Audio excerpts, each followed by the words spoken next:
Hi friends, কেমন আছেন সবাই? আমি খুব ভালো আছি। আজকে আমি বাজারে গিয়েছিলাম, তাই লাল লাল টমেটো দেখে আমার খুব চাটনি খেতে মন চাইলো। তা বানিয়ে ফেললাম। রেসিপিটা তাই আপনাদের শেয়ার করছি। প্রথমে টমেটোটাকে ভালো করে ধুয়ে পিস পিস করে কেটে নিলাম।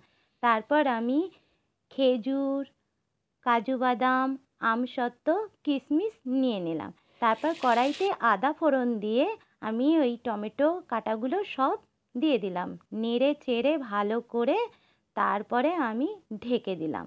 কিছুক্ষণ পর আমি কিশমিশ, কাজু বাদাম যা ছিল সব আমি দিয়ে ভালো করে নেড়ে চেড়ে চিনি দিয়ে দিলাম।